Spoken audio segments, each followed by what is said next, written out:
देखिए गाइस, मैंने आपसे कहा था, मैंने जो वीडियो बनाई थी उस पहली वीडियो मैंने आपको पॉइंट्स बताए थे कि कौन सा पॉइंट्स कहाँ पे काम आने वाला है।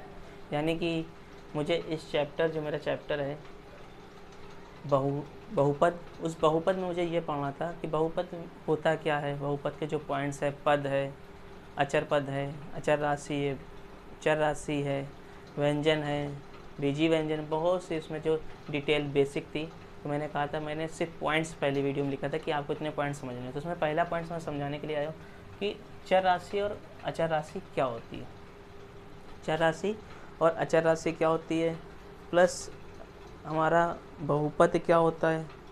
तो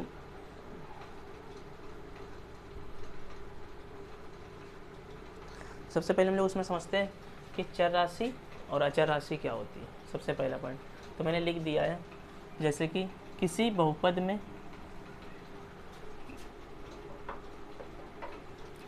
इसमें मैंने लिख दिया, किसी बहुपद में उपस्थित अज्ञात राशियों को चर राशि कहते हैं। अज्ञात का मतलब क्या होता है, जो हमें ज्ञात ना हो, अज्ञात राशियों को चर राशि कहते हैं। अब बात आती है कि सर ऐसे कैसे डेफिनेशन आपने लिख दी, मैंने पढ़ लिया, समझ लिया, मुझे समझ में नहीं आया, कुछ बच्चों को समझ ही नहीं आया। तो समझने के लिए क्या है, अज्ञात राशियाँ क्या होती हैं। आपने देखा होगा अक्सर आप लोग जब कभी ऐसे लिखा हुआ देखते हैं, 2x² + 4x + 4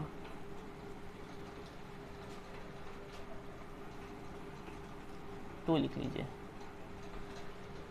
ये हमारा क्या बहुपद है, ये हमारा क्या है, बहुपद है। तो सबसे पहली बात आती है, भी मैं आपको बताता हूँ इसमें अचर पद क्या है। अचर पद यानी कि वेरिएबल, जिसकी राशि हमें ना पता हो। इसमें देखिए x की जगह पे अगर हम 1 रखेंगे तो 1 का स्क्वायर कितना आएगा यहाँ पे, देखिए करके देखिए, x = 1 रखिए तो देखिए क्या आएगा, 2 × 1 का स्क्वायर + 4 × 1 + 2। तो 1 का स्क्वायर 1 ही होता है, और 1 का 2 मल्टीप्लाई का 2 + 4 + 2। देखिए मैं बहुत बेसिक से आपको पढ़ा रहा हूँ। तो 4 और 2 6, 6 और 2 8, तो 8 आंसर आया। कब, 1 रखने से। गाइस देखिएगा, अब मैं यहाँ पे फिर इसी समीकरण को लिखता हूँ, x बराबर आपकी 2 रखता हूँ। इसी समीकरण को फिर से लिखूँगा, ax² + 4x + 2। तो देखिए 2 × 2 का स्क्वायर + 4 × 2 + 2। 2 का स्क्वायर आपको पता होगा 4 होता है। मैं स्क्वायर भी लिखा दूंगा एक वीडियो में, आपको कुछ परेशानी की बात नहीं, मैं बिल्कुल बेस से पढ़ाऊँगा, स्क्वायर और क्यूब भी लिखवा दूंगा। 2 × 4 + 4 × 2 = 8 + 2, 4 और 4 दूनी 8, 8 ये हो गए और 8 ये होगा + 2 ये हो गए, 8 दूनी 16, 16 2 18। देखिए गाइस, अभी मान आया था 8, अब मान आ रहा है 18। तो x जो है यहाँ पे क्या है, अचर पद है, जिसका हमें मान ज्ञात नहीं ना।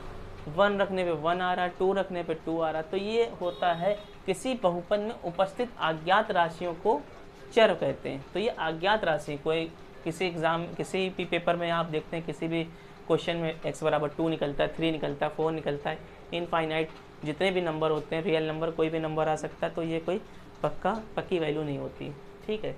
तो इसको आप लोग समझ गए होंगे। अब बात आती है, होते क्या क्या हमारे अचर पद। तो जैसे कि आप अक्षरों में पढ़ा करते हैं, मैं मिटा देता हूँ थोड़ा सा।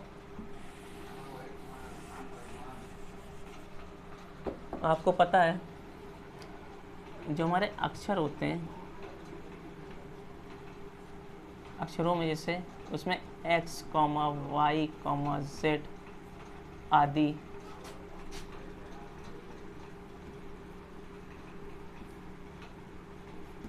x, y, z आदि किसी को भी लेके उसमें क्वेश्चन हो जाता है। तो इसका जो रियल बहुपद का जो रियल फॉर्मूला होता है वो ax² + bx + c होता है।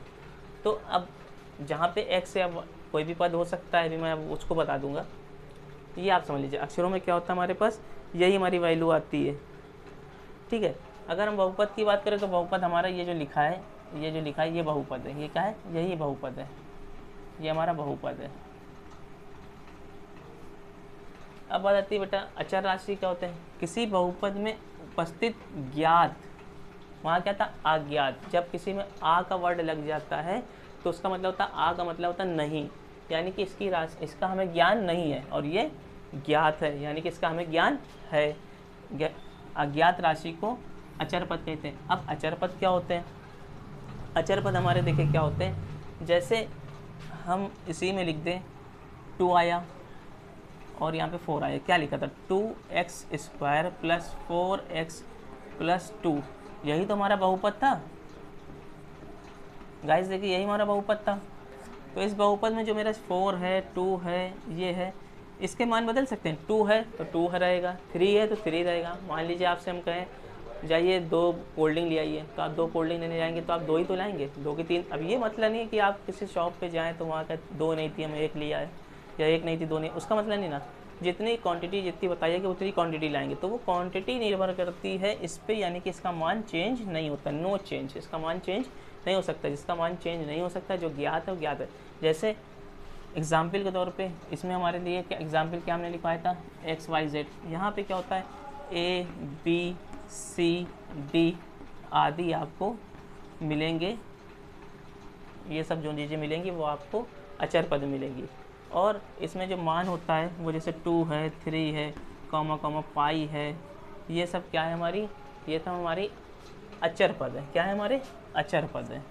तो आप लोग को सब बहुत अच्छे समझ में आ गया चर क्या होता है और अचर क्या होता है। इसके बाद गाइज हम आपको बताते हैं, इसकी स्क्रीनशॉट लेना हो तो ले लीजिए।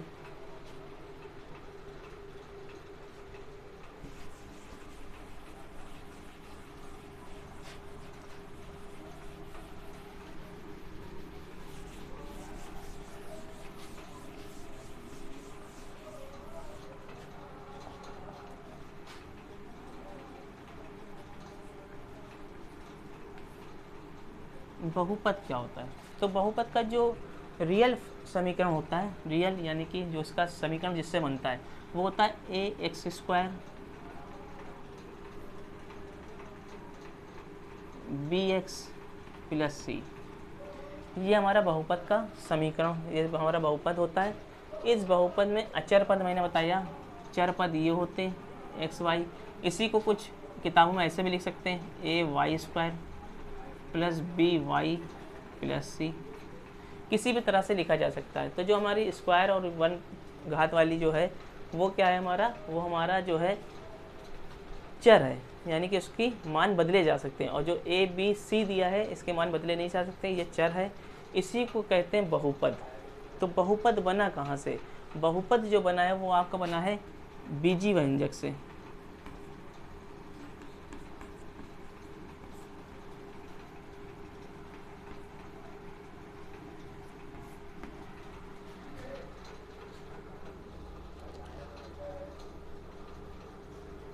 बीजी व्यंजक से बना है हमारा जो बहुपद बना है, वो कहाँ से बना है, बीजी व्यंजक से।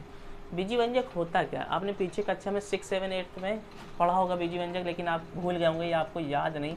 आप इसको समझिए कि ये हमारा बहुपद है। बहुपद का मतलब क्या होता है, जिसमें बहुत से पद हों, बहुत से पद हों।